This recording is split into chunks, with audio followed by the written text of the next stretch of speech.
What steps led the children of Israel into apostasy? Similarly, what steps did the Roman Catholic Church take that resulted in her apostasy? Many who have professed belief in the true God became part of Babylon the Great. In fact, the majority of Christendom. But why? Was it a shift in doctrine that caused these bodies to become apostate? In this presentation, we will consult the Bible and the testimonies for the answer to this important question. This knowledge will provide a warning on the steps not to take, regardless of doctrinal differences with other religious groups. If we take these steps, we too will have apostatize. In the Bible, we find the following account. And Israel abode in Shittim, and the people began to commit whoredom with the daughters of Moab. And they called the people unto the sacrifices of their gods. And the people did eat, and bowed down to their gods. And Israel joined himself unto Baal-peor, and the anger of the Lord was kindled against Israel. And the Lord said unto Moses, Take all the heads of the people, and hang them up before the Lord against the sun, that the fierce anger of the Lord may be turned away from Israel. And Moses said unto the judges of Israel, Slay ye every one his men that were joined unto Baal-peor. What actions are described in these verses of the Bible? Israel was abiding in Shittim, a large area in the plains of Moab. While there, on the borders of Canaan, it is said that the people began to commit whoredom with the daughters of Moab. This represents a mingling that Jehovah had forbidden.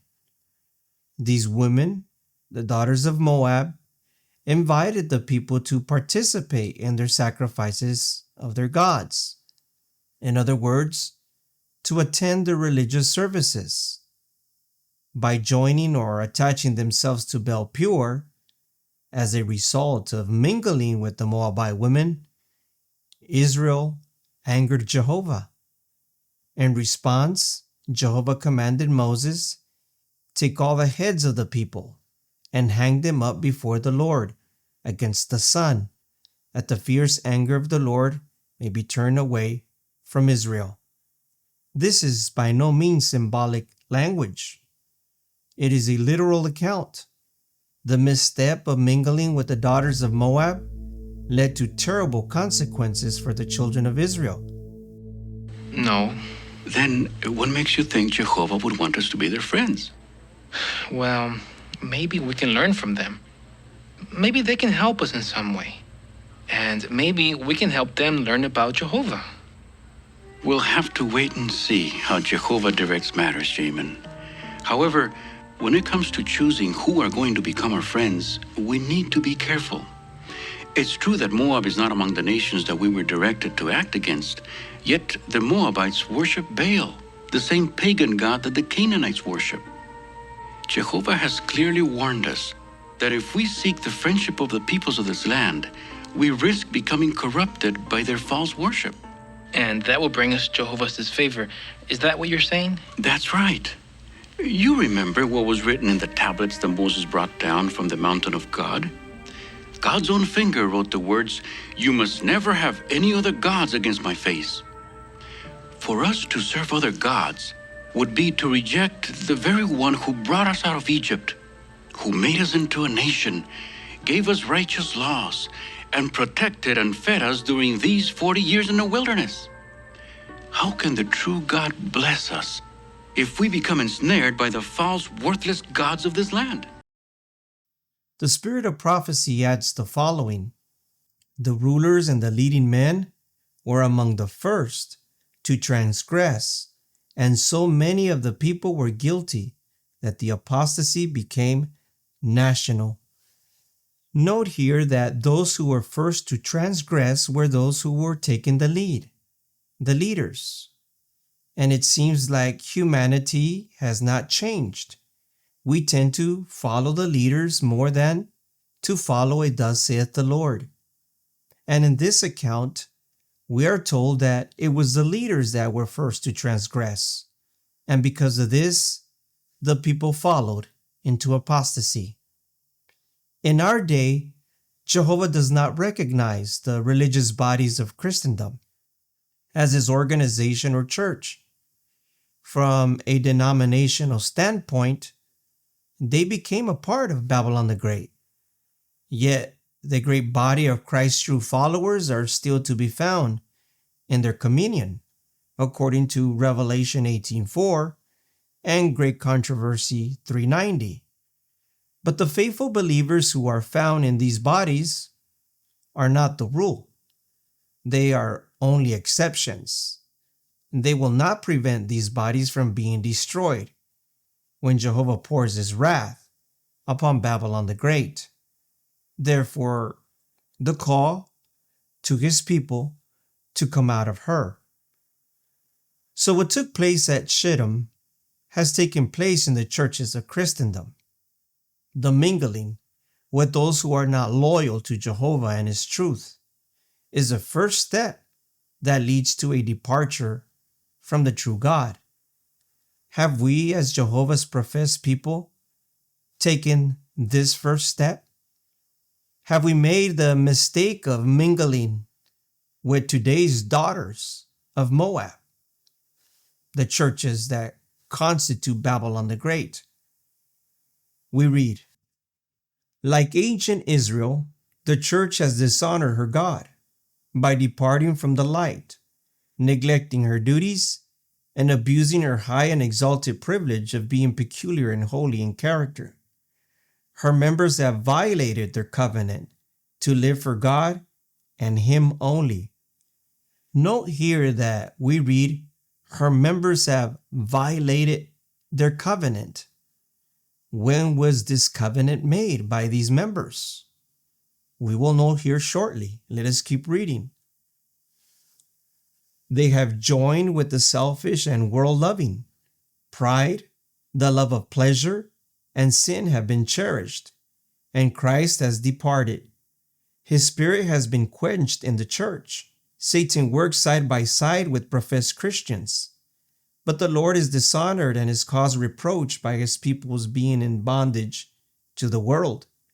They are in friendship with the world, the enemies of God. Their only hope of salvation is to separate from the world and zealously maintain their separate, holy, and peculiar character. Oh, why will not God's people comply with the conditions laid down in His Word? I have stated before them that, from what was shown me, but a small number of those now professing to believe the truth would eventually be saved. Not because they could not be saved, but because they would not be saved in God's own appointed way. How has God's professed people dishonored Him? Well, we read by departing from the light, neglecting her duties.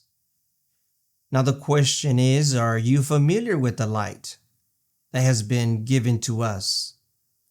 We should not expect for ministers to dispense this light to us because the majority of them have rejected the light, and many others have no knowledge of it.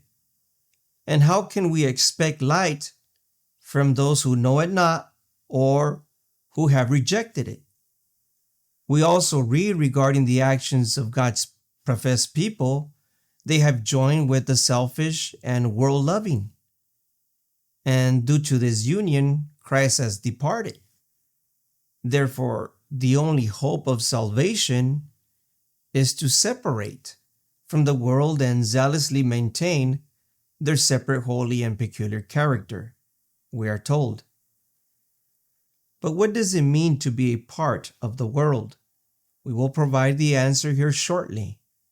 Unfortunately, only a small number of those now professing to believe the truth would eventually be saved, we were told. But why? Why will only a small number of those professing to believe the truth will eventually be saved? She provides the answer, not because they could not be saved, but because they would not be saved in God's own appointed way. Did you catch that? Are you able to see why the majority of God's professed people will be lost? The reason because they will not be saved in God's own appointed way. We want to serve God, but in our own way. Worship Him in our own way. Believe our own doctrines and not live according to His own appointed way. The following statement reads, Christ's followers are required to come out from the world and be separate and touch not the unclean. And they have the promise of being sons and daughters of the Most High, members of the royal family.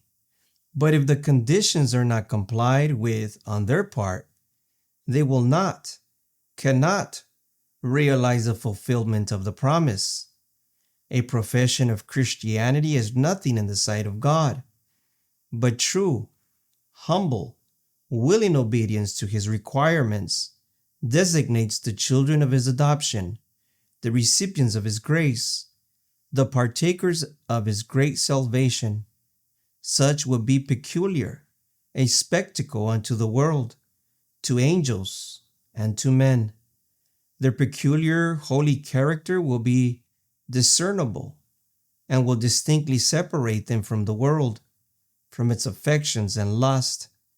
I saw that but few among us answer to this description. Their love to God is in word, not in deed and in truth. Their course of action, their works, testify of them that they are not children of light, but of darkness. This is what she had to pen in her day. Can we imagine what she would pen today under God's moving? According to the statement that we just read, Christ's followers are required to come out from the world and be separate and touch not the unclean. If this action is taken, we read, they have the promise of being the sons and daughters of the Most High, members of the royal family. But what if we failed in acting out God's requirement here? We are told, but if the conditions are not complied with on their part, they will not, cannot realize the fulfillment of the promise. A profession of Christianity is nothing, we were told, in the sight of God. But true, humble, willing obedience to His requirements designates the children of His adoption, the recipients of His grace, the partakers of His great salvation. Such ones will be peculiar, a spectacle unto the world, to angels, and to men. She penned, I saw that but few among us answer to this description. Their love to God is in word, not in deed, and in truth. Their course of action, their works, testify of them that they are not children of the light, but of darkness. What testifies of them? Their actions, their works, not their profession. How vital then that we live according to the light that God has been pleased to give us. If we act accordingly and live by His sayings, we are told, God has a people upon this earth. Who are they? They are those who will purify their souls by obeying the truth as it is in Jesus. Note here that God's people are those who will purify their souls by obeying the truth as it is in Jesus, not by professing the truth, but by obeying the truth. The following statement reads, those who will be heirs of God and joint heirs with Christ to the immortal inheritance, will be peculiar. Yes, so peculiar that God places a mark upon them as His, wholly His. Think ye that God will receive, honor, and acknowledge a people so mixed up with the world that they differ from them only in name? What would be the answer to that question? Well, certainly not. Only those, once again, who are purifying their souls by living and obeying the truth. Jesus is coming, and will He find a people conformed to the world? And will He acknowledge these as His people that He has purified unto Himself? Oh no, none but the pure and holy will He acknowledge as His. I think these statements are pretty clear what Jehovah's will is for us, His people. Another quote reads, "We cannot be half the Lord's and half the world's. We are not God's people unless we are such entirely." We are co-workers with Christ or co-workers with the enemy. We either gather with Christ or scatter abroad. We are decided wholehearted Christians or none at all. Earlier, we are told about a class who have violated their covenant. Well, when was this covenant made? Let us look. Baptism is the most solemn renunciation of the world. Those who are baptized in the threefold name of the Father, Son, and Holy Spirit, at the very entrance of their Christian life, declare publicly that they have forsaken the service of Satan and have become members of the royal family, children of the heavenly King. They have obeyed the command. What command? Come out from among them and be ye separate, and touch not the unclean thing. Can someone obey the command, come out from among them and be ye separate, if they don't know what to separate from? If they don't know what the unclean is? Of course not. Therefore, such ones need instruction before they make this declaration by baptism. Let us keep reading. "And to them is fulfilled the promise, I will receive you, and I will be a father unto you, and ye shall be my sons and daughters, saith the Lord Almighty." Now, the question for those who have dedicated their lives to Jehovah and His Son through baptism would be, are we being faithful to the vows taken at baptism? Were you instructed that in your baptism you were dedicating yourself to God and His service, and by going into the waters of baptism, you were renouncing the world? The reason why the church today is more worldly than Christian is because most of its members have not been educated correctly on this matter. They are not dead to the world. They were buried alive in the waters of baptism. And this is why apostasy reigns in the church. Let us look at some of the few statements in regards to this. Rome, corrupting herself in like manner by seeking the support of worldly powers, receives a like condemnation. What was the origin of the great apostasy? How did the church first depart from the simplicity of the gospel? Here's why. By conforming to the practices of paganism to facilitate the acceptance of Christianity by the heathen. How did the church first depart from the simplicity of the gospel according to this statement? By conforming to the practices of paganism. The mingling of Christians with pagans. For what purpose? To facilitate the acceptance of Christianity by the heathen or by the nations. And this is what we have as well pattern after. Let us read. Many of the Protestant churches are following Rome's example of iniquitous connection with the kings of the earth, the state churches, by their relation to secular governments and other denominations, by seeking the favor of the world. And the term Babylon, confusion, may be properly applied to these bodies. It's the mingling of the world that is the first step in becoming apostates. The next statement reads, the existing confusion of conflicting creeds and sects is fitly represented by the term Babylon, which prophecy, Revelation 14:8 and 18:2, applies to the world-loving churches of the last days. So these conflicting creeds that exist in the churches of Christendom are all man-made. None of them are based on what we are told God's unquestionable authority. So all the sects of Christendom, with their conflicting creeds, they are world-loving churches, and therefore they compose or are a part of Babylon the Great.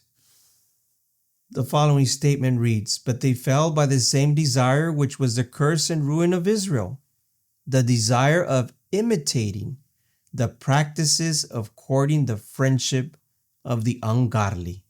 Same principle, same misstep of mingling with the nations of the world. The next statement reads, besides a sinful union with the world, the churches that separated from Rome present other of her characteristics. Besides a sinful union with the world, in other words, aside from a union with the world, the churches that separated from Rome present other of her characteristics. Once again, besides or aside from union with the world. The next statement reads, instead of leading the world to render obedience to God's law, the church is uniting more and more closely with the world in transgression. Daily, we are told, the church is becoming converted to the world. Now pay close attention to the following inspired statement. Note what it says. The world must not be introduced into the church and married to the church, forming a bond of unity. Why? She says, through this means, the church will become indeed corrupt, and as stated in Revelation, a cage of every unclean and hateful bird. Would you like your church to become indeed corrupt, as stated in Revelation, and a cage of every unclean and hateful bird? If that is our desire, then let's introduce the world to the church. By doing so, we become corrupt and a cage of every unclean and hateful bird. So by allowing worldlings, those who have not yet decided to renounce the world and die to it, to be a part of the church, this is one of the first steps in becoming apostate. In the Bible, the sacred and enduring character of the relation that exists between Christ and his church is represented by the union of marriage. The Lord has joined his people to himself by a solemn covenant, he promising to be their God and they pledging themselves to be his and his alone. The unfaithfulness of the church to Christ in permitting her confidence and affection to be turned from him and allowing the love of worldly things to occupy the soul is likened to the violation of the marriage vow. It was by departure from the Lord and alliance with the nations or the heathen that the Jewish church became a harlot. The people whom God had called to be the pillar and ground of the truth had become representatives of Satan. So as we see from inspiration, it was not a shift in doctrine, how these bodies became apostate. No, but rather a mingling of themselves and an embracing of the world that led them to false worship and ultimately to apostasy. I want to leave you with this last statement. Note what it says. Natural affection for relatives and friends should not lead any soul who sees the light to reject the light, to dishonor God, the Father, and Jesus Christ, his only begotten Son. Every possible excuse for disobedience will be framed by men who choose, as many did in Christ's day, the favor of men rather than the favor of God. If one chooses wife or children, father or mother or friends or your church before Christ, that choice will stand through eternal ages with all its weight of responsibility. Friends, what is your choice today? Are you choosing your church? Are you choosing your friends? Are you choosing your spouse, your children, instead of the truth? I pray not. May God help us stand for the truth, even if we have to stand alone.